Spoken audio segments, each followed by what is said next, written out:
Good evening everyone! So for tonight, mini vlog ngayon lang ako nakapag voice over dahil medyo napagod ako. At eto na nga po yung binili ko kaninang umagang tilapia. Binabad ko na sa tubig dahil galing sa rep.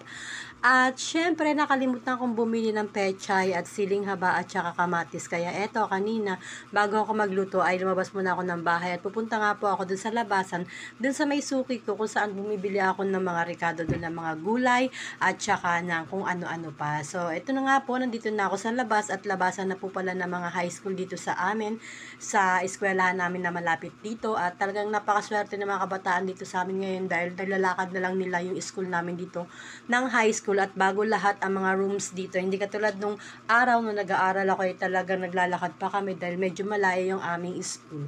So ito na nga po at nagmamadali na ako lumakad doon sa bilihan ng gulay dahil kumukulimlim at medyo umaambon at wala tayong payong. At syempre hindi pa ako nakaligo niyan dahil ngayong gabi ako nakaligo para naman fresh tayo bago matulog. So ito na nga po yung sinasabi kong bilihan ng kulay kalakuya. At eto marami po silang tinda rito mga ricado. At syempre una kong hinanap ay yung pechay.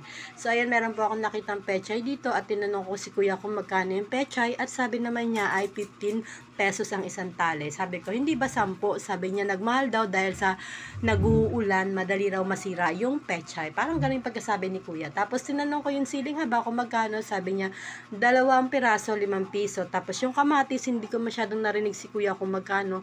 Basta sabi ko, pabili lang akong 2 piraso para panghahalo ko lang sa gagataan kong tilapyang ulam namin. So ito, inabot ko na kay kuya yung 2 kamatis. 2 kamatis at tinanong ko si kuya kung magkano. Pagkarinig ko pa nga ay 12 pesos lahat. Yung pala, 32 pesos pala yung 3 sangkap na aking binili. At binigyan ko si kuya ng 20 at kulang pa pala yung akin na ibayad. At buti na lang meron pa akong isang 20 sa bulsa ko. At syempre, ayun babayaran natin si kuya dahil ang pagkarinig ko ay 12 lang, yung pala 32. So ito na nga po at nagkaabutan na po kami ni kuya ng bayad sa aking mga binili. At ito na at magmamadali na po tayo umuwi dahil baka abutan tayo ng ulan dahil makulimlim na. So ito na po yung aking mga pinamiling ricado, ang pechay, siling haba at ang kamatis sa 2 pirasong napakamahal. Fast forward, so ito na yung aking mga tilapia. Nilagay ko na sa isang malinis na kawalit. Nilagay ko na lahat yan ng mga ingredients. Ang ating onion, garlic, saka siling haba at saka yung tomato natin. Konting asin, magic sarap at konting tubig at saka konting suka. So pakukuluin ko lang yan at syempre nilinisan ko na rin. Tinugasan ko ng mabuti yung ating pechay at ang ating kakanggata ay nilabas na natin sa ref. At syempre pakukuluan lamang natin yung mga tilapia natin ng mga 5 to 6 minutes yan. Maladali naman itong maluto. At pagka ito'y kumulo na, ilalagay na po natin yung ating kakanggata at pechay. So, as you can see guys, ito, super kulong-kulo na talaga siya at talagang lutong-luto na yung ating isda dahil madali lang naman lutuin itong tilapia natin. So, ito na po, ilalagay na po natin yung ating biniling fresh na coconut milk. Ayan, sa palengke at nilagay ko muna yan sa ref para hindi siya mapanis.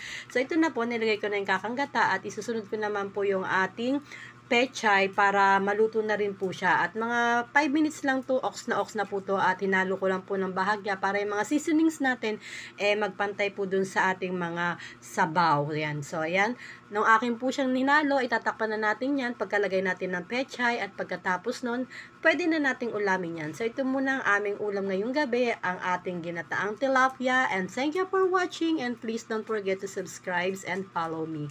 So, ayan, tatakpan na natin. Ayos-ayos lang natin yung ating pechay. So, antay lang tayo mga 5 minutes yan. Ox na to. Pwede na tong maulam mamaya-maya lang. So, ito nga yung aming naging ulam kaganina. So, ngayon lang nakapag-voice over ang person dahil tayo ay medyo na busy. So, ito na po at kumukulo-kulo na po siya at ito na po ang ating finished product, ang ginataang tilapia na may pechay. And thank you for watching and good night everybody. Bye-bye!